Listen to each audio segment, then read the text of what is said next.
Tiago Guimarães Machado é médico e coordenador da Associação Mineira de Psiquiatria. Nascido em Divinópolis, Minas Gerais, criado no interior e formado em Belo Horizonte, construiu um caminho profissional marcado por desvios, crises e reconstruções. Filho de um médico e de uma psicóloga, quase seguiu a literatura antes de voltar à medicina após 3 reprovações em vestibulares. Atuou como médico de família no interior de Minas, colapsou diante da sobrecarga e do sofrimento social extremo e encontrou na psiquiatria não apenas uma especialidade, mas um ponto de virada pessoal. Hoje, trabalha no SUS, em hospital de alta complexidade e em consultório. Lida diariamente com luto, finitude, tentativas de suicídio e os limites da medicina. Sua prática integra ciência, escuta, literatura e experiência de vida. Mais do que tratar sintomas, Tiago trabalha no território onde a vida perde o chão e precisa reaprender a seguir.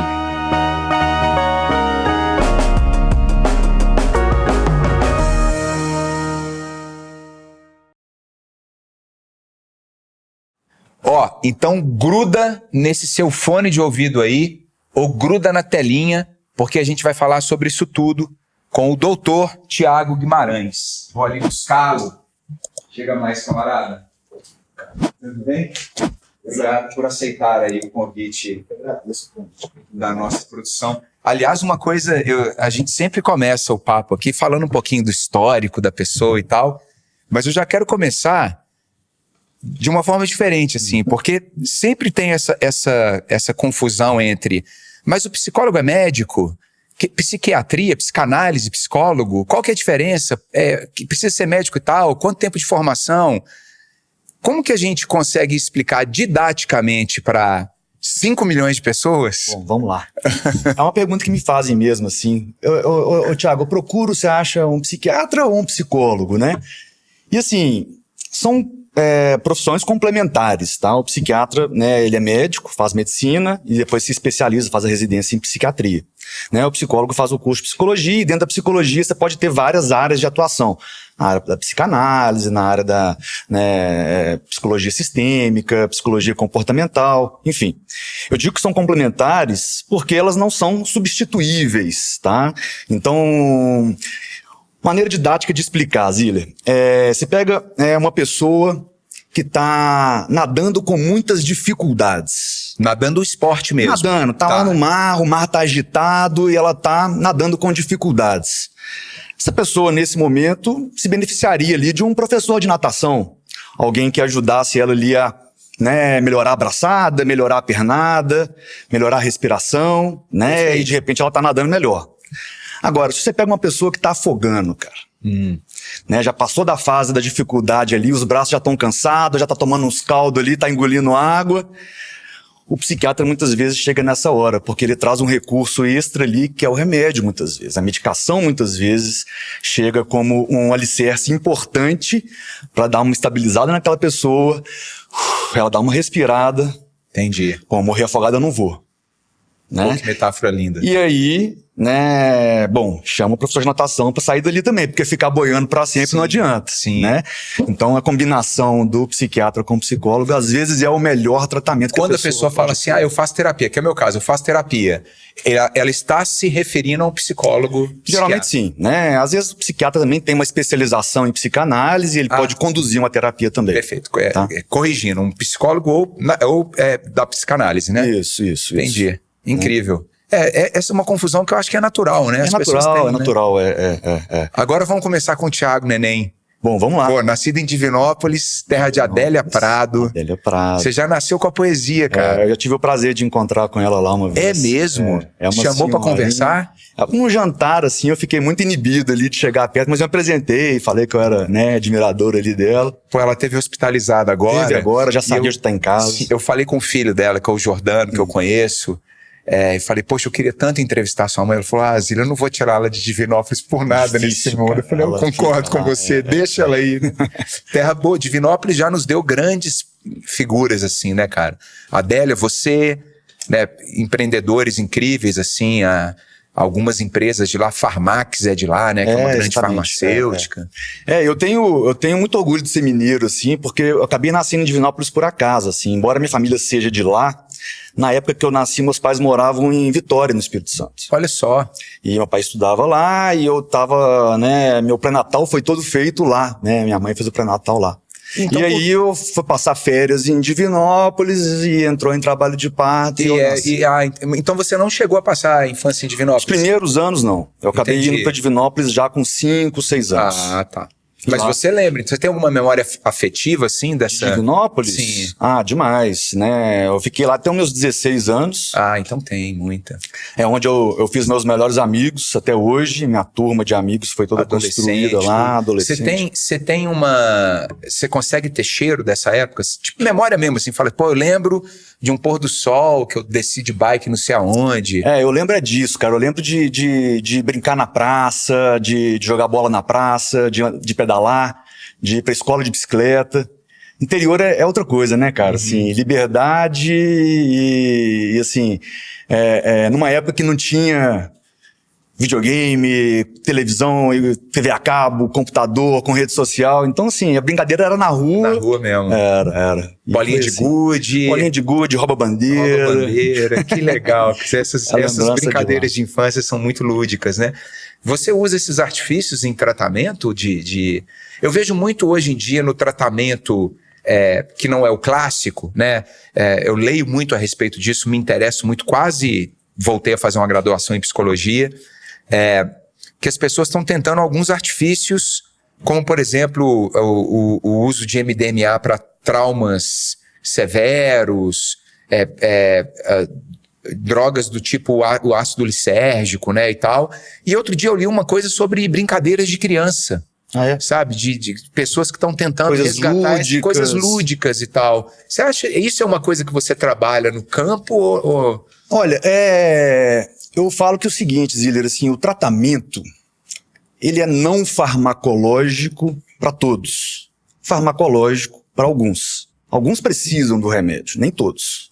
Mas o não farmacológico que envolve o esporte, que envolve os hobbies, conexões sociais, né, uma boa alimentação, uma boa higiene do sono. Esse é o tratamento base para qualquer pessoa, falando de saúde mental, de saúde física.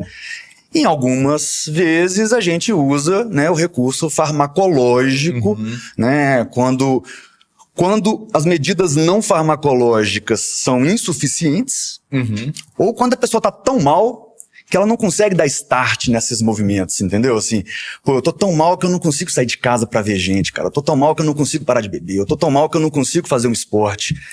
E às vezes o remédio é o ponto de partida também para dar aquele empurrão e a pessoa começar a fazer esses movimentos que serão necessários ali, essa construção desses alicerces, para que no futuro ela consiga também ficar sem o remédio. Eu vi vários vídeos seu na internet, vi algumas entrevistas, e você fala disso com uma delicadeza muito legal e é muito simples de entender. A sua linguagem não é uma linguagem científica a ponto de isolar a gente em temas que são temas delicados de se tocar, né, doutor Tiago? Então, fazendo agora a ligação com a sua infância que a gente falou de Divinópolis, você acha que Divinópolis tem um peso na formação acadêmica do doutor Tiago? Você acha que você tivesse tido um outro tipo de infância, uma infância com mais tela, mais conectada, você consegue ter esse discernimento? Acho que sim, cara. Assim, eu acho que para ser médico e principalmente psiquiatra, você tem que gostar de gente, né? Gostar de conversar. Né? Então eu tive muita oportunidade de conversar muito, né? Muitos amigos, família grande. Então, acho que o básico, né, para eu ser um psiquiatra, para ser um bom médico, seria, né, eu gostar de conversar com as pessoas, né? E na psiquiatria é o único recurso que a gente tem. Sim. Né? Você vai num outro médico, numa outra especialidade, ele vai pedir um exame, né? Pô, como é que eu vou falar se você tem diabetes ou não? Se você tá com hipotireoidismo ou não? Eu vou pedir um exame de sangue para confirmar alguma coisa. Eu não tenho esse recurso. Na psiquiatria, o nosso recurso é a conversa. É sentar, conversar, ouvir. E é isso que a gente tá fazendo aqui, né? Sim, é o que eu faço todo dia, né? Aprendo muito com os meus pacientes também, mas minha ferramenta principal é a conversa. Você é filho de pai médico e de mãe psicóloga. Isso. teve influência, ou não? Então, eu não lembro se isso foi um fator decisivo, assim, sabe? Mas, a lembrança que eu tenho do meu pai, ele me levar para o hospital para acompanhar ele visita de paciente, e as pessoas, pô, você é filho do doutor Alexandre, nossa, seu pai é um cara gente boa demais, você salvou a vida do meu pai, não sei o quê. Então, eu cresci com essa ideia de que a medicina é uma coisa bacana, assim. Ah, legal. A minha mãe foi fazer psicologia já um pouco mais tarde, tá? Ela não foi a primeira graduação dela, Hoje ela trabalha como psicóloga, mas eu não sei se teve tanta influência, não. Mesmo porque a psiquiatria não foi um caminho que eu persegui desde o início da medicina. Pelo contrário, assim, eu acabei trabalhando um tempo numa outra área até que eu me interessei. Porque pela tua história, você também, a medicina não foi imediata, né? Você tem uma história com a literatura. Pois é. Eu vim para Belo Horizonte com esse argumento ali de vir para cá porque eu preciso de condições melhores para estudar para o vestibular de medicina. Só que aqui, acabei conhecendo outras pessoas e outros professores, fui me interessando, e um professor específico me marcou muito, chama Antônio Sérgio Bueno, ele até faleceu ano passado, já bem idoso, e quando ele me deu aula de literatura no pré-vestibular, eu falei, pô, acabou. É isso aí que eu quero fazer, eu quero ser professor de literatura. E aí eu ficava, ao invés de estudar física, matemática, química, eu ficava lendo livro de literatura o dia inteiro. Eu ia para a biblioteca pública, ia para o sebo, ali no Maleta, no prédio do Maleta ali, e eu ficava lendo literatura ao invés de estudar para a prova de medicina, pô. Mas acabou que esse mesmo professor, depois de um tempo, me convenceu que literatura seria o meu hobby, não seria minha profissão. Ele falou, Thiago... É mesmo? E como foi essa conversa? Você lembra dessa conversa? Eu falei com ele, falei assim, ô Sérgio, eu acho que eu vou parar de tentar medicina, cara. Eu já tinha tomado umas 3 reprovações. Ainda era vestibular, não era Enem, Era vestibular ainda, no início dos anos 2000. E aí, quando eu falei com ele isso, ele falou assim, cara, não desiste não, bicho. Você tá no caminho, você tá perto e a literatura pode te acompanhar a vida inteira. Você pode usar da literatura lá na frente, como médico, isso vai só te agregar, mas, tenha ela como seu hobby. E eu segui as orientações dele. Legal demais, cara. Eu lembro de todos os professores que fizeram diferença na minha vida, velho. Todos. Lembro do nome, de conversas e tal. Isso é muito bacana, né? Alguns me marcaram muito e esse especialmente, assim. E ele estava certo? A literatura hoje tem uma... Com certeza. E a psiquiatria, embora seja uma área da medicina, é uma área da medicina, mas que tem o pezinho na humanas ali, Então essa interseção ali, esse interesse meu pela área de humanas, eu acho que foi uma das coisas que acabou me atraindo, na psiquiatria. A doutora Ana Cláudia Quintana Arantes, que escreveu A Morte é um Dia que Vale a Pena Viver, ela falou uma coisa outro dia comigo, que ela falou assim, Zília, eu acho que a gente tinha que reclassificar a medicina. A medicina é uma matéria de humanas. A gente não pode ser matemático, a gente tem que voltar a fazer a medicina de entender a pessoa. Legal. Lindo isso, né? Com certeza. Ela tem umas frases assim meio razão, revolucionárias, né? Porque ficar ali, inclusive, muita coisa que a ciência está chegando hoje, está descobrindo hoje, os grandes poetas já descobriram há muito tempo, entendeu? Assim, e eu, por exemplo, eu digo que eu aprendo muito mais sobre o ser humano, sobre a mente humana, sobre o comportamento humano, lendo Guimarães Rosa, do que lendo livro de psiquiatria. Olha só. O comportamento humano tá ali, no Dostoiévski, em Guimarães Rosa, em Machado de Assis, em Clarice Lispector, E eles que são os grandes entendedores da mente humana. Cara, incrível. Não são os cientistas que estão ali estudando, sintomas e remédios, Cara, incrível. Então, o professor Sérgio foi lá e falou assim, Thiago, calma. Vai lá que vai dar certo. Aí você foi lá e deu certo. Hoje eu acreditei. A gente tem um médico incrível à disposição da sociedade. Na faculdade, você teve alguns momentos ali de falar, cara, não é bem isso. Você falou já que você estava numa especialidade e só lá na frente que migrou para psiquiatria. Como que foi esse momento? Você consegue recordar?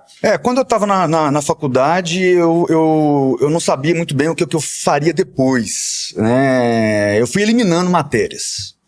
Eu sabia que eu gostava de conversar, então eu não podia ser cirurgião, eu não queria ser pediatra, não queria ser ginecologista.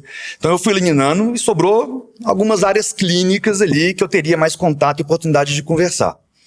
E em certo momento do curso eu me interessei muito por saúde pública e eu fui trabalhar com isso. Quando eu formei, eu estava já doido para ter o meu dinheiro, ter minha independência, e eu fui para o interior de Minas trabalhar como médico da família. Saúde pública, SUS. SUS. Sistema Único de Saúde. Né, médico do posto de saúde. Incrível. Qual cidade que foi a primeira que você foi? Eu fui para Sete Lagoas no primeiro momento. E eu até queria ir para mais longe, mas eu acabei sendo convencido pela minha esposa de não ir para tão longe, senão o relacionamento talvez não durasse. Eu acabei escolhendo Sete Lagoas, porque eu não queria mesmo ficar em Belo Horizonte, estava com esse compromisso de ir para o interior. E trabalhei com isso por um tempo. Foi só em Sete Lagoas ou teve mais cidades? Depois eu fui para Entre Rios de Minas. Tudo em Minas Gerais. Aqui em Minas. Nunca mais saí de Minas. E nesse processo, né, me deparando aí com algumas dificuldades, né, é um pouco frustrante trabalhar no SUS pela falta de recurso, você vê de perto ali a dor do paciente e ter pouco recurso para ajudar. Pouco conhecimento também, eu era um médico ainda, né, recém-formado, assim, pouco experiente. Algumas coisas eu sabia como conduzir, outras não. E a saúde mental era uma coisa que, na época, né, não era tão falada quanto hoje. Então, na faculdade, eu não tive um aprendizado sobre psiquiatria na faculdade. Então, eu me deparava com essa dificuldade, muitas vezes, de como que eu vou resolver esse problema, cara. Eu não dou conta, não sei. Né? E eu comecei a estudar e eu comecei a me interessar pela psiquiatria. Falei assim, poxa, né, pode ser um caminho. Depois que você decidir, você tem que voltar para a faculdade, você tem que fazer uma pós. E aí a gente faz uma prova, né, uma prova de seleção, uma prova de residência, uma prova única que todo mundo faz. E aí depois você escolhe qual que é a área que você vai querer fazer, né? Então, você vai fazer clínica, você vai fazer cirurgia, pediatria, ginecologia, psiquiatria, dermato, né? Cada área tem seu número de vagas, né? E é esse processo seletivo que determina ali quem que vai para... Mas até para eu construir na minha cabeça aqui a linha do tempo, né? Você estava em Sete Lagoas, Entre Rio de Minas, e nesse momento você falou, bom, agora é psiquiatria. Aí você faz a prova de novo? Isso. Entendi. A decisão não foi uma decisão muito simples, né? Assim, parar tudo que eu tô fazendo ali. Parar não, mas assim, ter que me debruçar em cima dos livros de novo, estudar para fazer essa prova, uma prova, né, difícil. E uma vez que você entra, são mais 3 anos de uma imersão mesmo, né, dentro da psiquiatria. Não são 3 anos vivendo ali dentro de um hospital praticamente. São decisões difíceis. Já tinha estudado 10 anos, para depois ter que estudar mais 3 e continuar estudando, né? Porque na verdade a gente não para, né? Não para de jeito, ainda mais nessa área que está evoluindo cada vez mais, recente. As grandes empresas estão falando dessa história de saúde mental, né? Saúde mental. Nas próprias faculdades, hoje em dia, esse é um conteúdo que é muito mais abordado, sabe? Você acha que hoje, nas faculdades de medicina, esse conteúdo é levado a sério?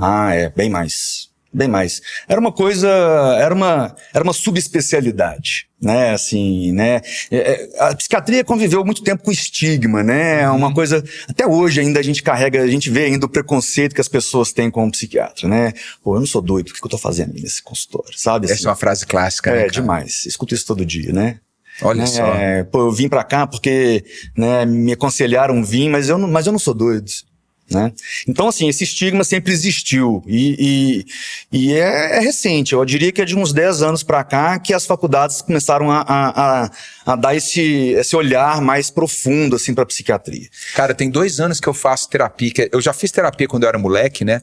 Vou abrir umas coisas aqui em rede nacional mas eu tive um toque muito severo, Thiago, muito severo, um transtorno obsessivo. Juventude? Com 14, 15 anos, um toque assim de qualquer pessoa que não me conhecesse sabia que era doença. Então imagina para os meus pais, né?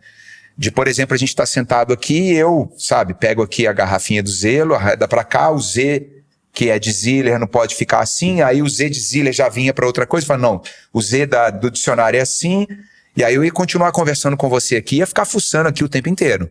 Foi esse nível que eu tive. E aí, o primeiro contato que eu tive foi com uma terapia sistêmica, com a doutora Beatriz, que eu não sei se ela tá viva, ela era... eu tinha 15 anos, ela devia ter já uns 50, 45, mas se ela estiver entre a gente, eu dou um super beijo nela, porque eu lembro que eu fiz 20 sessões com ela, mas foi para tratar isso. Entendi. Entendeu? Foi tipo assim, cara, seu filho precisa de ajuda. E eu sabia que eu precisava, porque me incomodava. Porque o toque, ele pode ser muito, muito sofrido pro paciente. Imagina pra quem tá do lado, namorada, os amigos. Angustiante, né? Angustiante, né? Porque, né, você fica meio que escravo daquele comportamento, né? O tempo e energia que aquilo te demanda pra você ter paz mental ali é cansativo demais. Uma série de coisas que eu sofria e brincadeiras de mau gosto, sabe assim? Então, eu lembro que funcionou, cara. Entendi. Sabe? Funcionou. Resolveu. Né? Não teve mais. Não, hoje minha coleção de vinil é em ordem alfabética e por cores. Mas isso aí é sistemático.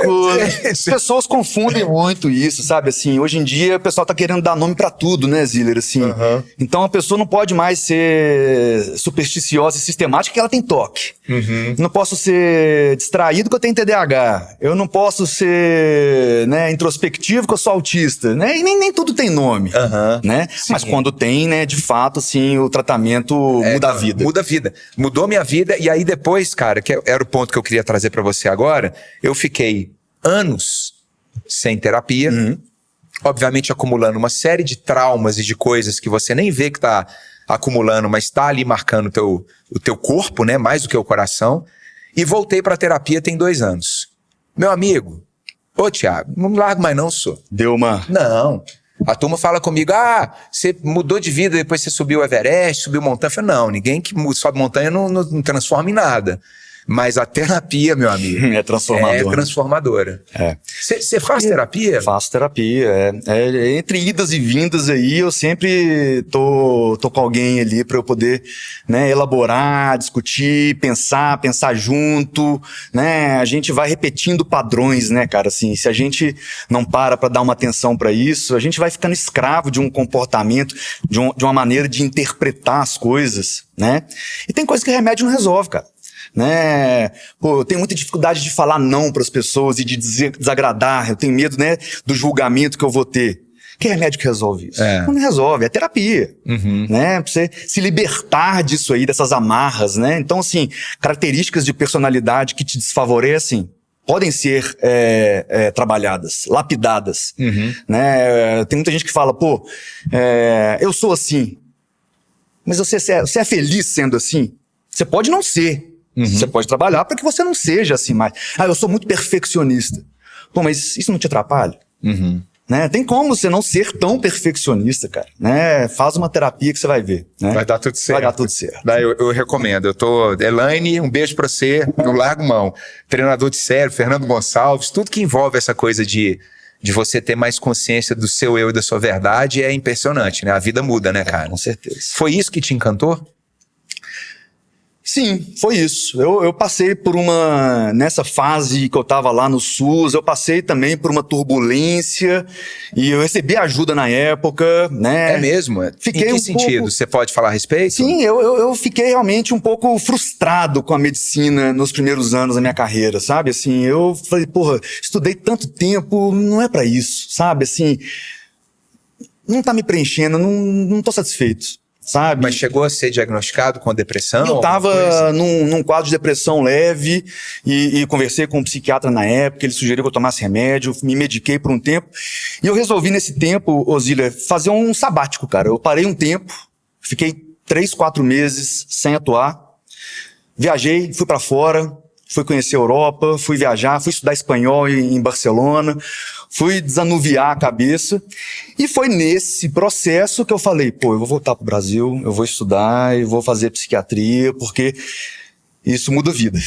Mas você, cara, isso é muito importante. A gente tem o bucket list, cara, ele tá atingindo algumas pessoas. Eu não acho que a gente transforma a vida de ninguém, o podcast não vai transformar, mas tem algumas pessoas mandando alguns recados pra gente, dizendo, cara, aquele episódio com aquela figura me deu uma luz, sabe de vez em quando que a gente fala essa luz? Cara, isso é muito importante. Deixa eu te perguntar aqui, quando você estava nesse processo, era ou seja, era só você, ou você conversava com as pessoas? Você se fechou? Ou nesse período aí que você falou, agora eu preciso me encontrar, você se abriu para experiências, para tudo? Cara, acho que instintivamente, quando a pessoa não tá bem, ela se fecha. Ela não tem a iniciativa de procurar uma ajuda, né, de compartilhar. Tá constrangido, não quer colocar o outro preocupado, não quer, né, trazer preocupação para dentro de casa. Então, assim, a tendência é a pessoa tentar resolver ela mesma. E quase nunca dá certo, né? E aí eu tive a sorte de ter pessoas muito boas do meu lado que perceberam que eu não estava bem e vieram, cara, tira o pé, desacelera, né, repensa, e você quer, né, que eu te ajude, você quer que eu te leve num psiquiatra, quer que eu te passe uma indicação de um psicólogo. Então, assim, esse acolhimento, ele é fundamental, cara, porque sozinho é muito difícil, diria impossível, né? Então, assim, ter a rede de apoio ali é fundamental para você vencer um adoecimento mental, qualquer que seja o adoecimento, né? E foi isso que aconteceu comigo, né? Amigos próximos, né? Minha esposa, né? Me deram todo o amparo. Quando eu falei com minha esposa que eu queria ficar um tempo fora, ela foi comigo, ficou um tempo, me deixou lá, deixou que eu, né, vivesse aquele momento e repensasse a minha vida. E foi muito importante, cara, porque aquele ali foi o divisor de águas ali para que eu entendesse ali o que eu queria ser, né? Então, a partir desse momento, eu falei, vou voltar pro Brasil, eu vou estudar, cara, né? Um ano de estudo ali para fazer essa prova e eu vou passar, cara, né? E foi isso, entrei na residência, aí são mais 3 anos de... E aí é hospital público na residência? São vários hospitais, né? Eu fiz no hospital do estado, no Ipseng. Sei. Né? Então foram 3 anos, né, imersos ali no hospital, atendendo, né, todo tipo de quadro, né? A gente tem, né, os preceptores que acompanham, né, que vão, né, acompanhando a gente vai aprendendo muito nesse processo. E eu fiz um compromisso comigo que quando eu formasse em psiquiatria, eu voltaria para o SUS como psiquiatra. Olha que legal. E eu fiz isso, né? E é um movimento que eu me orgulho de ter feito, porque é uma carência muito grande de especialistas no SUS, né? A gente tem o médico da família, mas não tem o reumatologista, o hematologista, o nefrologista, sabe? O psiquiatra, né? Essas especialidades não estão ali. Uhum. Ou, né, não conseguem suprir tanta demanda que existe. Entendi. Então, quando eu formei em psiquiatria, eu trabalhei, né, alguns anos aqui, aí já aqui em Belo Horizonte, na região do Barreiro. Uhum. Fiquei por um tempo lá, até que não foi possível, mas, né, aí veio pandemia, veio o nascimento da minha filha, eu acabei, né, trazendo a minha vida mais pra perto, sabe? Entendi. Mas é um processo, assim, ter passado esse período lá, eu aprendi muito, cara. A gente aprende muito com o paciente, cara. A gente aprende muito no dia a dia trabalhando, sabe? As realidades são bem diferentes, Thiago, de hospital particular para o SUS? É muito diferente. É. Os recursos são, né, É mais ferramental ou também você tem uma dificuldade de acesso ao paciente pela estratificação social? É tudo, cara, é tudo, assim, né? A dificuldade de acesso à informação, os pacientes são mal informados, né? As condições de vida são muito precárias, eles vivem muitos, né, num ambiente que é um ambiente hostil, né?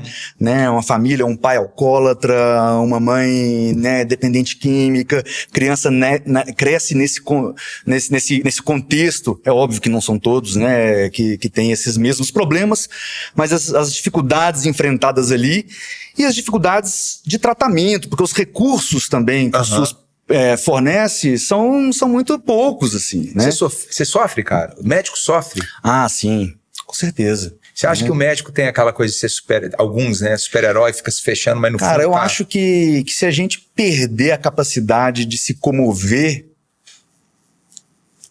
pra que eu vou fazer medicina, né, cara? Se aquilo não te sensibiliza, se aquela dor, se aquele sofrimento não te afeta em nada, pô, você tá no lugar errado, cara.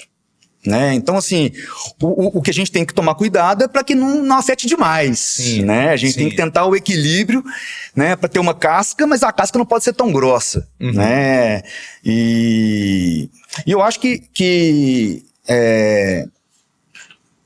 para poder ajudar, a gente tem que estar bem. Então, assim, o meu autocuidado mudou. Passei a me cuidar mais. Né? Pô, eu não posso chegar pra você e falar assim, cara, não beba tanto.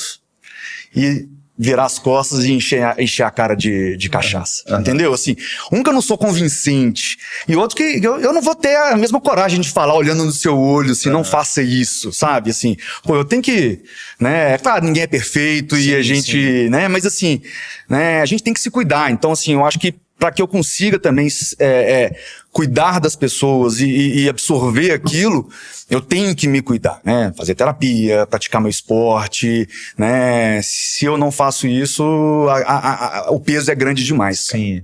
E carregar esse peso por muito tempo vai machucar, né? A pessoa vai pirar, né? Então, não dá um BO, né? Dá conta. Com certeza. Por isso que muitos, né, estudos aí mostram que os médicos são grupos de risco para vários adoecimentos mentais, tá? Assim, né, o índice de depressão em médicos é maior do que na população geral. O índice de consumo de substâncias ilícitas é maior dentro dos médicos do que, né, no restante da população. O índice de suicídio em médicos é maior do que na população geral. O médico acha que por ser médico ele é capaz de resolver todos os problemas, se automedica muito, não pede ajuda e adoece. Então, né, tem que ter a humildade ali de entender até onde que eu consigo ir, né, sozinho. Sim. Tem uma coisa que eu fico pensando é justamente nessas verticais que a própria profissão já traz uma série de comandos e práticas e coisas seculares que você se sente na obrigação de fazer, né? E eu vejo isso muito, eu tenho muito amigo médico que fico pensando, pô, não é possível que esse cara vai entrar amanhã e fazer um parto, sabe? E vai conseguir, sabe, fazer uma cirurgia e tal. E consegue, porque é preparado para isso, mas aí sai do lugar e desaba, né? E isso é uma coisa muito, muito grave, né, cara? Por que a gente tem dificuldade de pedir ajuda, Thiago? Principalmente homem, branco, classe média, nossa estratificação social. Por que a gente não pede ajuda, cara? Impressionante, né? Impressionante, né? É essa criação, né? Assim, a gente tem que resolver tudo. A gente, né, cresceu ouvindo, né? E até hoje, pô, isso aí é falta de vergonha na cara, isso é fraqueza, né? O pessoal confunde muito adoecimento mental com fraqueza, com falta de resiliência, né? Então a pessoa não quer transparecer essa vulnerabilidade, né? Essa fragilidade. E aí quando pede, às vezes pede já quando a coisa tá derramando, né? Assim. E a maioria das vezes é quando a coisa está derramando ou existe um equilíbrio? Pois é, aí vai muito, né, do acesso à informação, né, se a pessoa, por exemplo, ela está sendo acompanhada por um terapeuta, isso ajuda muito, porque o terapeuta acaba sendo também um fiscal ali, né, você tá ali toda semana conversando, e a pessoa, pô, você já pensou em conversar com uma outra pessoa, cara? Eu não tô te achando que você não tá bem e tudo mais, então assim, né, dependendo do contexto, de quem é sua rede ali, você consegue acessar isso mais rápido, né, experiências que você já viveu dentro de casa, né? Pô, eu já vi minha mãe adoecer, cara, já vi minha avó, né, acontecer isso, não quero que isso aconteça comigo. Então, algumas pessoas têm esse insight aí de pedir ajuda mais rápido, né? De procurar ajuda mais rápido. Como que você foi evoluindo os seus campos de interesse dentro da psiquiatria? Porque hoje você fala muito e é um especialista em um tema que no nosso país é tabuzaço, né? Eu não sei se é só no Brasil, não, né? Eu acho que no mundo inteiro, né? No mundo inteiro, cara. O suicídio né? É uma coisa que a gente tem tentado mudar com essas campanhas de conscientização, né? O Setembro Amarelo, né? A Associação Brasileira de Psiquiatria tem feito campanhas aí para tentar desmistificar e quebrar esse estigma, né? Para que as pessoas peçam ajuda, procurem ajuda, né? Enfim. Mas eu acabei chegando por acaso, assim. Eu comecei a trabalhar no hospital geral. E fazer, né, atendimentos para pacientes que estão no hospital internados por outros motivos, mas que têm uma doença psiquiátrica de base, ou seja, ela já é uma pessoa com depressão e está ali porque foi fazer uma cirurgia na perna. Entendi. né, infartou Foi tirar o apêndice e tá no... E tá insone no hospital, não tá conseguindo dormir. Entendi. Então, eu comecei a trabalhar com isso, né, a prestar esse serviço de interconsulta psiquiátrica, né, essa psiquiatria de ligação que vai até o paciente que tá ali por um outro motivo, mas que tem uma demanda, tá muito ansioso, recebe um diagnóstico de câncer e fica muito ansioso e fica mal e não consegue dormir, né? Então a gente vai para prestar esse tipo de atendimento. E nesse hospital, um dos maiores motivos aí de acionar a psiquiatria é para atender pacientes pós-tentativa de suicídio. Né? Então, assim, 1 a cada 3 pacientes que a gente vai visitar lá é paciente que, né, se intoxicou, né, pensou em desistir, né, teve algum comportamento suicida, um rompante ali, foi socorrido a tempo, foi levado para o hospital, foi salvo, e aí chama o psiquiatra para... O que a gente faz agora? Né? Foi pro CTI, desintoxicou, não está mais correndo risco de vida, e o que a gente faz com essa pessoa? Entendi. É aí que eu entro. Entendi. E aí, trabalhando com isso, né, anos já, né, acho que desde 2018 que eu trabalho lá nesse hospital, já foram centenas de atendimentos nessa área. Nessa área. E aí, obviamente, isso te deu E aí você começa a aprofundar, a estudar e a ficar expert naquilo, né? Você vai desenvolvendo. Eu fui desenvolvendo ao longo do tempo técnicas, né, para fazer esse atendimento. Não é um atendimento comum. Né? Esse atendimento num paciente que está nesse nível de vulnerabilidade ali, né? Porque quando você chega no hospital, cara, o paciente, ele pode estar arrependido, ele pode estar triste, ele pode estar raivoso, ele pode estar com medo, né? Ele vergonha, pode estar vergonha, ele pode até feliz, cara. Porque às vezes o que ele fez ali atraiu a atenção de pessoas e isso para ele foi bom. Então, assim, a gente nunca sabe como que a gente vai encontrar aquele paciente, né? E aí eu tenho 2 funções ali. Entender o que aconteceu, né? O contexto, o que né, aconteceu na sua vida que culminou, né, com isso, cara. Você veio parar aqui no hospital, né? Porque, você tomou uma dose cavalar de medicação, cara, assim, o que aconteceu? E aí, para que o paciente consiga se abrir com você, você tem que demonstrar interesse, cara. Você tem que ter tempo para fazer isso. Então, assim, eu entro no quarto do paciente, puxo a cadeira. E é isso. Vamos conversar, cara. Deixa eu entender o que aconteceu com você. Né? O que tá acontecendo? Me conta aí sua vida, cara. Né? Eu preciso entender como que chegou até esse ponto. E no segundo momento, uma vez que eu entendi tudo, eu tenho que decidir, e agora, né? Você vai para casa? Você vai ficar internado num hospital psiquiátrico? Ou você vai para casa, né, da sua família? Como que vai ser isso? E aí essa negociação envolve o paciente, envolve família, rede de apoio, e a gente constrói, né, a gente faz ali, na verdade, não é uma previsão se isso vai ou não acontecer novamente. A gente faz uma estratificação do risco. Tem pacientes que são pacientes de maior risco, pacientes de menor risco, né, de voltarem, né, a cometer uma tentativa de suicídio. Mas isso é por estatística? Ou é muito pessoal? Tem alguns fatores de risco que são já conhecidos, né?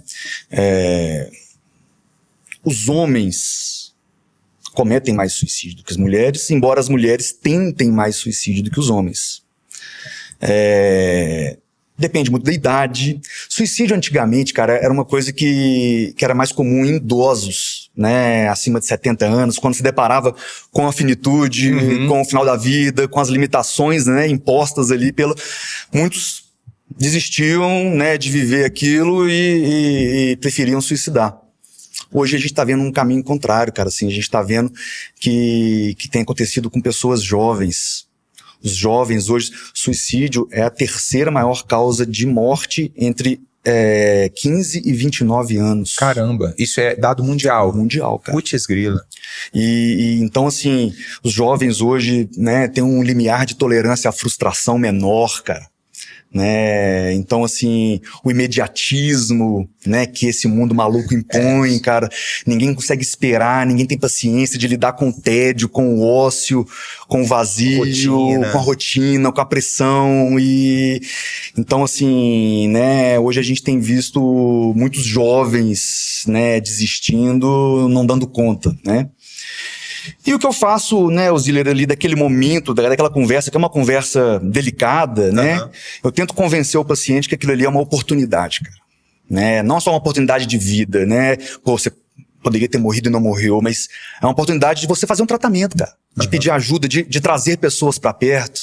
Essa é a sua abordagem, ou isso é uma abordagem? Essa é a minha abordagem, né? A gente vai tentando desenvolver técnicas, sim, claro, vai vendo o que mais funciona, entendo. Pô, né? Se eu pergunto desse jeito, não rola. Nossa, incrível. Então a gente vai aprendendo ali, né? Não, e o jeito que você fala é um jeito natural. Você fala do tema e fala de palavras que na nossa sociedade é tabu, mas você fala de um jeito natural, que me traz para a conversa, né? Eu percebo também que tem alguns médicos, e obviamente você deve puxar aí na cabeça 3 ou 4, né? Que do jeito que fala parece que te afasta, né? Pois é. Por exemplo, esse negócio de puxar uma cadeira e sentar. Né? Um médico que vai lá visitar um paciente no hospital, às vezes vai com pressa, cara. Fica ali em pé, pergunta como é que dormiu à noite, tá sentindo dor, não tá e tal. Em 3 minutos vai embora. Esse paciente, cara, assim, ele não vai se abrir com esse médico, entendeu? Assim, o cara não tá demonstrando ali interesse e nem, né, disponibilidade ali. Então, quando você puxa uma cadeira e fala, né, tô aqui, cara, né, vamos conversar. Entendi. Perguntar sobre suicídio, perguntar para a pessoa, né, diretamente, é uma conduta imprescindível. As pessoas acham que uma crença errônea é achar que se eu perguntar sobre suicídio eu estaria induzindo a pessoa a querer fazer isso. E não, cara, quando você pergunta diretamente, você está demonstrando interesse ali pela extensão do sofrimento daquela pessoa ali, sabe? A pessoa se sente acolhida e ela se abre, ela, né, vai compartilhar ali, porque o comportamento suicida, Ziller, assim, ele é um espectro que vai desde de uma autolesão ao suicídio. Geralmente começa com um pensamento suicida, que a pessoa, diante de uma angústia, diante de um sofrimento muito grande, começa a pensar assim, pô, cara, se eu morrer, cara, é bom que eu pare de sofrer, sabe? Eu tô nesse avião aqui, cara, se esse avião cair, tô nem aí. Entendo. É o pensamento de achar que, assim, a morte seria bem-vinda, né? Porque ele não tá bem. Quando a pessoa passa a considerar ser ela mesma o agente causador dessa morte, a gente chama de ideação suicida, né? Então, assim, pô, e se eu jogar o carro daquele penhasco? E se eu, né, comprar uma arma e fizer não sei o quê? Então, já é um nível avançado aí de elaboração do processo, né? Tá num nível de desesperança maior, né? Num outro momento ela começa a planejar. E às vezes o planejamento envolve transferir bens, fazer testamento, né? Isso já são pequenos indícios. Indícios de que, pô, ela não tá bem, ela tá começando a vender imóvel, cara, fazer testamento, né? Pô, sabe, Entendi. assim, fez uma carta. Entendi. Né? Marcou um encontro e, pô, tá esquisito. E aí, quando a pessoa já tá planejando, nós estamos falando de um fator de risco importante. Sim, né? sim. E aí, quando chega, né, na tentativa, é porque ela, né... Só que muitas pessoas não elaboram tudo isso. Vão no impulso, cara. Sabe? Vão no impulso e às vezes, assim, tá angustiada, tá mal, aí vai lá, enche a cara, o álcool dá uma coragem que ela não tinha, sabe? Assim, então muitas pessoas, quando eu chego ali, elas falam assim, cara... E você consegue ter logo no primeiro contato, você consegue ter esse discernimento do impulso pro... Se ela elaborou, se ela... Ela fala. Dependendo, ela fala. Tá arrependida, cara. Não. E às vezes a pessoa fala assim, cara, eu nem queria morrer. Entendi. Eu queria dar uma dormida de uns 3 dias, entendeu? Pô, eu errei a mão. Sabe, assim, Entendi. eu não tava querendo lidar com esse problema. E não era morrer que eu queria, mas eu queria sumir. Eu queria, sabe? E às vezes é isso, cara. A pessoa que não quer morrer, ela quer parar de sofrer. Entendi. Quase sempre é isso, cara. Né? Mesmo a pessoa que planeja o suicídio, cara, assim, ela tá ambivalente. Ninguém quer 100% desistir, cara, assim, sabe? Ela não consegue fazer essa balança, assim, né? E ela acaba... Quando a pessoa tá deprimida, Zileira, assim, uma das coisas que acontece é que a visão dela fica embaçada, cara. Ela não enxerga as coisas do tamanho certo, sabe? Ela dimensiona mal os problemas, sabe? Ela se vê incapaz de resolver o problema. A tolerância dela ao desconforto diminui. Os problemas desse tamanho parecem ser gigantes. Acontecem 10 coisas boas e uma ruim, ela mira na ruim, sabe? Assim, a visão fica muito deturpada ali da situação, né? Então, assim...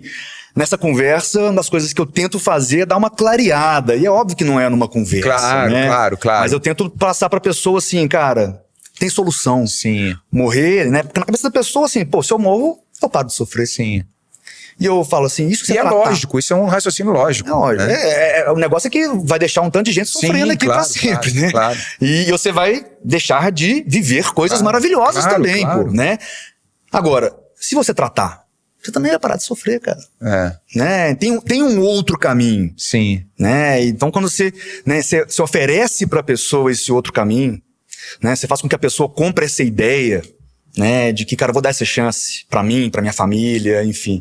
Sabe? Para tudo, essa prosa aqui no Bucket List tem uma inspiração que você precisa saber. Proteja sua família e faça seu plano funerário aqui no Grupo Zelo. Acesse o link que tá aqui embaixo, ó. Hoje a gente vive numa sociedade, assim, num mundo digital, que você já citou, que é um dos problemas, né? Que é assim, poxa, eu tô conversando com um médico, psiquiatra, que estudou 15 anos a fundo a profissão, trabalhou com inúmeros pacientes, enfrentou inúmeras situações e tá aqui com conhecimento de causa e liderança intelectual para falar de um tema que precisa ser discutido abertamente para a gente melhorar a saúde mental de todo mundo. E aí vem uma pessoa e fala, o cara tá falando besteira. Aí outra vem e fala, o cara tá com não sei o quê. O outro vai lá e pergunta para a inteligência artificial. Esse cara tá falando, né?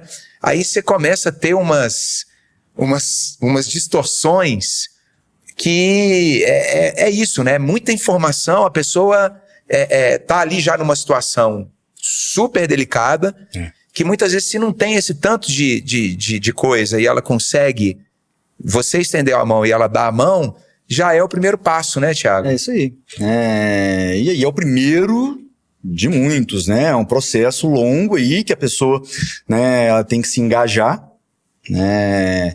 E, cara, e tem que ter um engajamento da família. Esse, assim, e é uma das coisas que eu tento fazer também ali, né? Fazer essa ponte. Porque muitas vezes as relações já estão muito desgastadas, né? Os atritos, às vezes não é a primeira vez que a pessoa faz isso, então assim, a mãe já tá cansada, sabe? Pô, eu não aguento mais ter que ir no hospital pra socorrer. Então assim, um dos papéis que eu tenho ali é tentar trazer a família pra perto. E é a família mesmo, né? Não tem outra solução. Amigo não vai ter. Amigo é amigo e não vai ter o tempo ali pra... Amigo também, né? Também, né? Tem gente que realmente tem, né, uma condição, né, muito precária de rede de apoio, né? Então, assim, quem tiver disposto a ajudar é bem-vindo. Entendi. Mas tem que vestir a camisa. Né? Tem que assumir o compromisso. Tem que assumir o compromisso de tá por perto, cara. O paciente percebe que a pessoa tá fazendo porque tem o mesmo sangue, obrigação, ou... percebe, às vezes se sente culpado de estar dando esse trabalho. Ah, tá. Aí sabe? já é o próprio paciente. E fala assim, pô, já tô dando trabalho demais, cara, né? Tô fazendo minha mãe que já é idosa ficar preocupada, cara. E aí isso deixa às vezes a pessoa pior ainda. Entendi. Sabe? Então, assim, é um momento muito delicado. Sim. Mas é um momento que eu tento convencer a pessoa de que aquele ali pode ser o momento mais importante da vida dela. Sim. Um divisor de águas. Aquele número de telefone de resgate do CVV, ele é bem utilizado, né? Cara, é um excelente recurso, né? Tem que usar. 188, tem que acionar isso aí. 188, né? Quando você não tá... Você tá se sentindo desamparado, pô, você pega o telefone, liga pra um amigo, não atende, liga pra outro, né, tá fora de área, não, tá de noite, não quero acordar.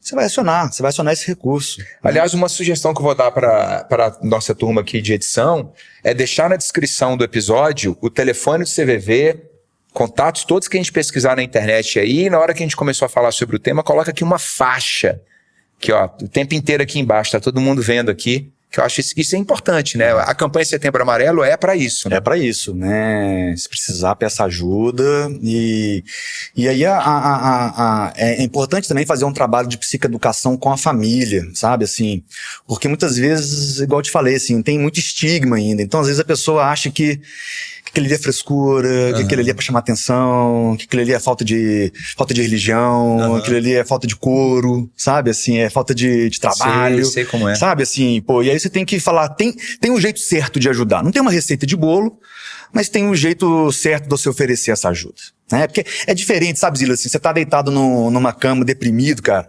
Aí chega uma pessoa e fala assim, pô, levanta, cara, vai fazer uma caminhada. Cara, eu sei que eu deveria fazer isso, cara, mas assim, eu não tô fazendo, não é porque eu não quero, entendeu? Sim. Então, assim, quando você oferece esse tipo de solução, a pessoa se sente até pior, cara. Sim, Nossa, sim. nem isso eu consigo fazer. Nem uma simples caminhada eu dou conta. Eu sou um bosta mesmo, pô. Entendeu? Então não é simplesmente jogar no colo da pessoa a solução. Pô, levanta e vai fazer uma caminhada. E às vezes você fala assim, quando você estiver um pouquinho melhor, me chama, eu faço caminhada com você, a gente vai juntos. Seu tempo. Mas vai ser bom, né? Mas no seu tempo, você me fala que a gente vai junto. Entendi. A mensagem é a mesma, mas você tira da pessoa aquela responsabilidade, entendeu? Assim, e você mostra que você tá ali, cara, à disposição. Quantos anos de clínica? De atuação direta no... Você falou que no hospital eu já tô lá. Desde que eu acabei a minha residência de psiquiatria, eu tô nesse hospital aí. 15 anos? Não, né, da psiquiatria já há 8 anos. 8 anos. Tiago, há 8 anos lá, cara, você já pensou em jogar a toalha? Falou assim, cara, não aguento mais. Ô Ziller, não, cara. Que lindo. O paciente chegar pra você depois e falar assim, ô, doutor, obrigado, cara. Aquilo ali, aquela palavra, aquele dia que você falou aquilo, cara. Pô, se não fosse aquele momento ali, né, não teria dado conta. Isso me dá gás, cara. Isso me motiva, entendeu? Assim, né, a motivação vem muito do feedback que a gente recebe e a gente vê o resultado acontecendo, assim. É óbvio que a gente não consegue ajudar todo mundo, né, infelizmente, né, não dá tempo. Mas quando a gente ajuda e quando o paciente, né, te traz, né, esse feedback, assim, isso dá uma revitalizada ali no enfrentamento. Sua esposa é médica também? Não, ela é advogada. Advogada. Mas ela entende o processo todo que você passa. Tem dia que você chega em casa que ela olha pra você e fala assim, não, vem cá. Vem cá. Não, e tem dia que ela fala assim, pô, você ouviu muito hoje, né? Não vou ficar caladinho aqui, que eu tô vendo que você não tá com paciência pra conversar hoje, não. Porque o dia inteiro ouvindo, né? Trocando. Conversando. Quando a gente cansa mais, né? Que é o trabalho mental, exige uma produção de circulação de sangue no cérebro que é impressionante. Tem conversas que são muito difíceis, conversas que são mais agradáveis. Não é todo mundo que chega ali pra mim que está nesse nível de sofrimento, não é todo mundo que está deprimido, né? Tem vários outros transtornos mentais ali que a gente aborda, né? Mas depende do dia, é pesado, cara. Sim. Aí a gente vai usando os recursos ali pra dar conta, né? O Tiago tirou agora o jaleco branco do médico, né? Aonde você se recarrega, Tiago, para o Brasil entender o processo de cura de um médico psiquiatra dentro do hospital há 8 anos salvando vidas? Aonde que é que você está ali? Qual que é o esporte que você pratica, aliás? Cara, eu gosto muito de esporte, sempre pratiquei muito, né? Nunca fui da academia, da musculação, mas sempre fui do esporte. Futebol, basquete, bicicleta. Já quebrei minha clavícula descendo trilha de bicicleta e hoje eu jogo tênis. Legal. É um esporte que eu tenho praticado aí nos últimos anos, que tem me ajudado aí a desconectar. Gosto de fazer caminhada, de fazer trilha, de pular em cachoeira, de acampar, né? Sempre que... Hoje menos, tô com um filho pequeno, né? Menos isso. Mas já fiz muito, isso é uma coisa que sempre me ajudou, contato com natureza. E uma coisa que eu tenho feito, Ziller, assim, dos últimos anos, desde a pandemia, tem sido entrar em banheira de gelo, cara. Banheira de gelo? Você já entrou? Já entrei, mas... O que você acha? Cara, quando eu fiz a banheira de gelo é a crioterapia, aquela né? imersão no ali. gelo, água a 0 graus. Eu gostei. acho que me deu um conforto depois eu treino muito, né? Assim, 2 períodos por dia e tal. Me deu um conforto, mas não foi algo que eu fiz com método. Entendi. De forma rotineira. Entendi. Então eu não consigo te falar... eu vejo que tem muitos estudos que falam que não tem nenhum tipo de comprovação ainda de eficiência. Como um método terapêutico, né? Eu tratar uma depressão desse jeito, a gente não tem, né, essa evidência. Então por que você usa? Por que você faz? Cara, quando eu tô na banheira de gelo, cara, assim, eu tento fazer isso, eu faço quase todos os dias, eu tenho na minha casa. Você tem na sua casa? Tem. Aquelas que enche com a bomba? Cara, eu construí uma no... Caramba, você é tipo nerd da banheira de gelo. Eu entrei, né, mergulhei nisso, eu sou assim com os meus hobbies, assim, e com a banheira de gelo foi isso. Ficar comprando gelo todo dia era foda. E aí eu peguei um freezer e adaptei o freezer. Freezer horizontal, esses freezers de bar. Sei. Né? Eu vedei ele todo por dentro, montei enchi de água, montei um sistema de aquário para deixar a água sempre limpa, filtrada, com ozônio e tudo mais. Então eu troco a água, sei lá, a cada 3, 4 meses, então ela fica ali. Tipo e de manhã, piscina. A piscininha ali, com a água limpinha, e 6:30 da manhã eu entro lá dentro. Todo dia? Quase todo dia. E aí você fica quantos minutos? Eu fico uns 4, 5 minutos, cara.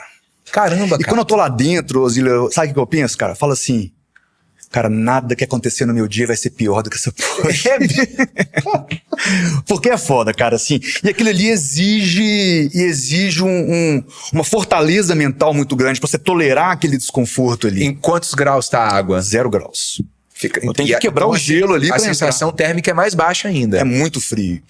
Não é igual uma cachoeira. A água da cachoeira é fria, mas é muito fria. Não, eu sei. Eu já fiz. Eu fiz, inclusive, nesse esquema de banheira. Tá. De freezer. Tá. Um amigo meu, o Daniel Devas, ele tem um desse num centro de treinamento que ele tem.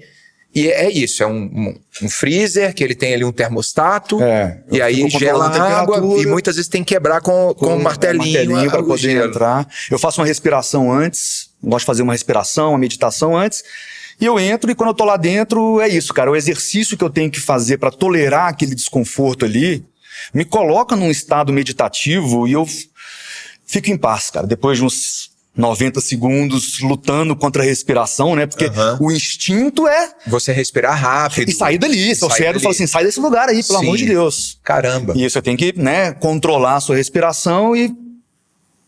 eu consigo, eu que mando. E você estuda isso? Tenho estudado isso nos últimos anos, né? Já tem algum tipo de amostra quantitativa ou qualitativa? Tem muita gente estudando isso. Tem uma mulher na Dinamarca que tem um instituto, né? Ela escreve muito sobre isso, né? Já tem números mostrando o tanto que só dopamina eleva, quanto que a sua noradrenalina, os benefícios que isso te traz. E para mim, cara, assim, um benefício que eu tenho é que aumenta a minha resiliência. Aumenta minha tolerância ao estresse, minha tolerância ao desconforto. Isso é uma percepção sua com teu corpo ou você conseguiu quantificar isso com método? Cara, não, eu percebo isso e não só na banheira de gelo, cara, assim, eu acho que sempre que você se voluntaria a fazer uma coisa que não é prazerosa, que te desafia, uma coisa que te gera um estresse, você está desenvolvendo essa resiliência, né? Tem uma área do seu cérebro que responde a isso, né? Que aumenta de tamanho. Essa é uma área responsável por resiliência, por capacidade de lidar com situações de estresse. E é uma área que a gente sabe que é aumentada, por exemplo, em atletas. Né? Por exemplo, você se expôs aí e subiu o Everest, né?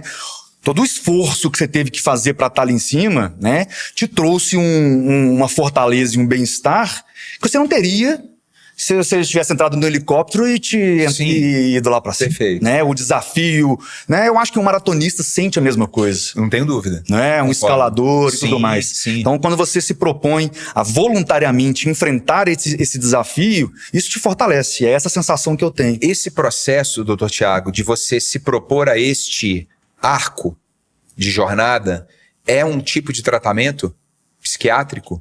Cara, não é um tratamento psiquiátrico, mas é um recurso que eu acho que é bem-vindo, né? Assim como outros que a gente falou ali mais cedo, né? Esporte, ter metas, micro-objetivos. Relações sociais e, né, ter os seus hobbies. Então, assim, né, das brincadeiras lúdicas e da terapia são recursos que a gente pode utilizar para se sentir bem, né? Isso me fez bem. Eu estava buscando algo durante a pandemia para... E é uma coisa simples, né? Tá dentro de casa ali, você faz, não precisa ir num lugar, deslocar de carro e tal. E todo santo dia, que legal. Você já sugeriu isso para algum paciente seu? Já. É mesmo? E ele fez? Ou ela ou ele? Fez. Eu levo alguns amigos lá pra casa de vez em quando. Que legal. Você tá convidado também a ir lá. Não, mas agora eu vou. Semana que vem? Bora. Curar a ressaca do carnaval lá. Meu Deus, que coisa incrível. Que coisa incrível. Você montou um micro estúdio de crioterapia na sua casa. Maravilhoso. E tá divulgando, etc.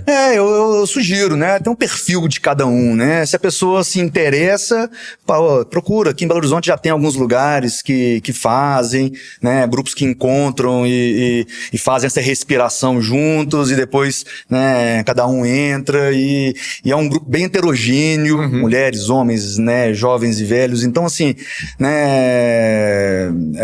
É muito legal, uma experiência muito legal que eu acho que te desafia, né? E é isso que eu sinto de manhã, quando eu tô ali, eu me sinto preparado pro dia, assim, eu saio de lá e falo assim, pô, vamos lá. Sua esposa também? Ela faz também. Que legal. Ela gosta também. Legal.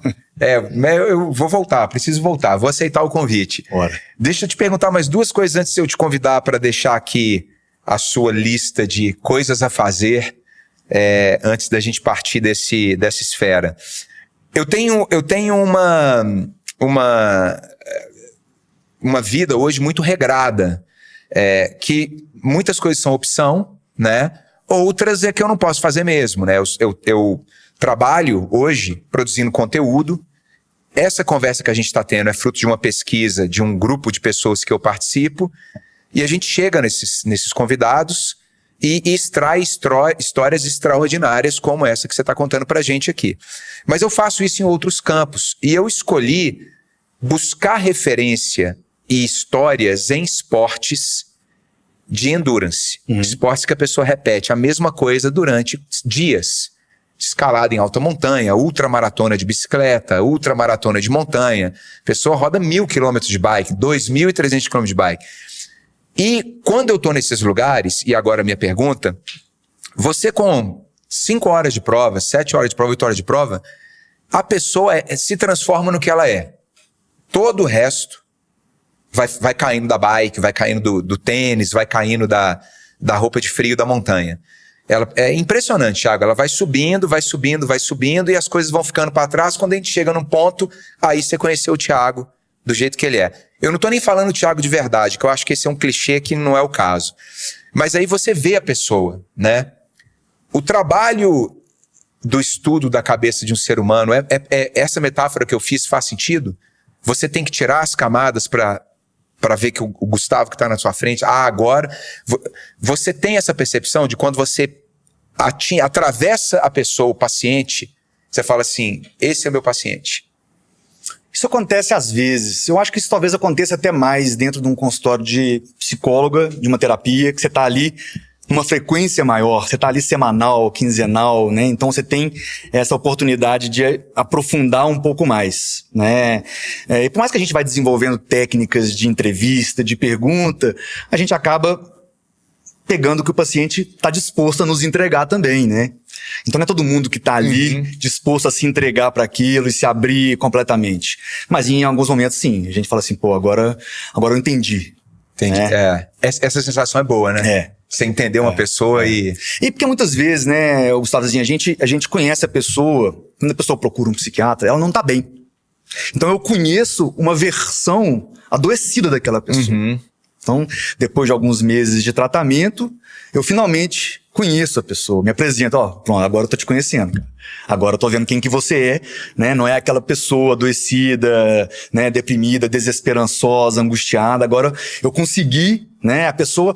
O objetivo do tratamento, no final das contas, é esse, é trazer a pessoa de volta. Né? Então, assim... Bonito isso. Né? E quando na maioria das vezes que eu conheço um paciente, eu tô conhecendo uma versão adoecida dele. E agora eu entendi por que a família é importante. Porque a família conheceu. ela serve como parâmetro, exatamente. Muitas vezes eu falo assim, cara, como é que ele era antes? Né? O parâmetro para onde a gente vai voltar, eu não tenho. Né? Eu sei que vai me dizer. Né? Legal. E muitas vezes o paciente demora a perceber que ele está melhorando. E quem repara primeiro é a família. Pô, tô te achando melhor. Né? Você não estava fazendo isso, agora você está. Né? Então a família é muito importante para dar também esse parâmetro pra gente, né? Assim, qual que é o teto? Sim. Sabe?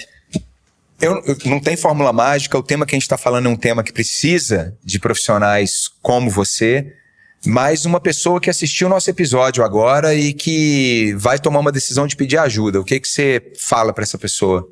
Cara, acredita no tratamento, acredita que você não está fadada a viver uma vida infeliz, né? Eu sou muito otimista e eu acredito realmente que um tratamento bem conduzido, com, né, multidisciplinar, com apoio de profissionais capacitados, é capaz de te resgatar. Né? E um médico do SUS falando isso, né? Porque muitas vezes as pessoas colocam o financeiro na frente, é caro e é mesmo, mas no SUS está preparado para receber. Também, acredita, né? Dê essa chance para você, não desista, né? Às vezes a pessoa, já tentei de tudo, provavelmente não.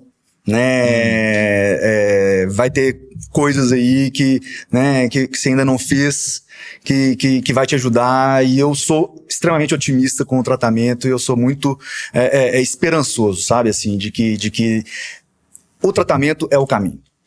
A turma já está falando aqui que nós estouramos o tempo, mas eu quero pode fazer mais uma pergunta, que aqui a gente conversa com todo mundo, ao vivo. As empresas estão te procurando para falar sobre isso? Tem eu vi muitas entrevistas suas, né? Mas assim, você tem recebido... A psiquiatria é uma área que atrai muito interesse das pessoas e curiosidade, né? Assim, a mente humana, ela intriga muito, né? Então, não só para falar sobre, né, depressão e suicídio, mas para falar sobre, né, burnout, sobre outros quadros, né, transtornos de ansiedade, enfim. Então, sempre tem, né, um convite para esclarecer alguma coisa, tentar explicar alguma coisa. Então, isso acontece muito. Explicar a psiquiatria é inexplicável, né? Né? Mas, sim. Mas a psiquiatria é isso, ela é muito instigante, assim, a mente humana é muito instigante, né? Então as pessoas ficam tentando encontrar respostas e às vezes, né, me pedem para tentar ajudá-las aí a encontrar, e nem sempre a gente consegue, não. Maravilhosa conversa, vamos ter que ter mais um episódio. Agora aqui, vou entregar em mãos, sabe desse nosso caderninho aqui? Você já viu o pessoal preenchendo aí. Seu aniversário, uma lista de desejos que você tenha, ou algum recado que você queira deixar, algum pensamento de impacto. Aí, meu já tá... Quem que foi? 12 de fevereiro? A Valen. É o do meu dia também. Vai lá, ou aqui, a gente sabe, aqui. Beleza. E 2 de fevereiro. É o dia do quê? Tem aqui em algum lugar, Lua cheia esse ano, ano passado, na verdade, e uma frasezinha. Enquanto o Dr. Thiago Guimarães está aqui escrevendo a bucket list dele, vou te sugerir para fazer a sua também, né? De repente, deixa aí nos comentários a sua bucket list. Se você precisar de ajuda agora, na descrição desse episódio, tem todos os contatos do CVV. A gente deixou aqui em grande parte do episódio os telefones para você ter acesso. Deixa um like, compartilha, manda para alguém que você sabe que de repente vai se interessar. A bucket list está crescendo, está tomando corpo. A gente já está ocupando as principais posições nas plataformas de streaming. Tivemos boas notícias aí essa semana. Então, faço aqui meu convite, porque a gente está tentando trazer conversas profundas sobre um tema que atravessa todo mundo, né, gente? É aquela frase famosa, né? A única certeza que a gente tem é que um dia a gente vai morrer mesmo, né, doutor Thiago? Nós não podemos achar que não vai acontecer isso, que vai, né? A grande questão é o que a gente faz até esse dia acontecer. E nesse momento, doutor Thiago, que trabalha com isso, está escrevendo aqui o que ele vai fazer até esse dia acontecer. Fui poeta aqui agora. Demais. Dei uma de Guimarães Rosa aqui. Qual que é seu livro predileto de Guimarães Rosa? O Grande Sertão. O Grande Sertão, não tem jeito. Esse aí não tem jeito. Eu tenho É uma coisa que eu me orgulho muito, cara, que alguns anos atrás eu dei uma aula sobre Guimarães Rosa no Congresso Brasileiro de Psiquiatria. E isso, cara, assim, eu falei, pô, agora eu gabaritei, cara. Aí eu uni literatura com a psiquiatria no congresso, tanto de psiquiatra me ouvindo falar de Grande Sertão Veredas. Pra mim foi um momento incrível. Maravilhoso. Ó, o doutor Tiago tá quebrando a máxima de que letra de médico é inelegível, né? Inelegível é a palavra? Não, né? Inelegível é quando a pessoa não vai ser eleita, né? É ilegível, Gustavo. Tá falando besteira o apresentador do Bucket List? Tá louco? Ilegível. Mas eu tô lendo aqui, ó. Deu pra ler? Deu. Opa. Nossa, o segundo aqui me pegou no coração. Pronto. Sabe onde vão estar esses aprendizados aqui, ó? No livro que a gente vai lançar, que não tem mais volta. Tiago, obrigado, camarada. Agradeço. Eu vou aceitar o convite da crioterapia lá. Tamo junto. Prazer, camarada. Eu sou o Gustavo Ziller, apresentador do Bucket List, e eu tenho um recado vital para sua família. Conheça o Grupo Zelo, o maior plano funerário do Brasil. Acesse grupozelo.com.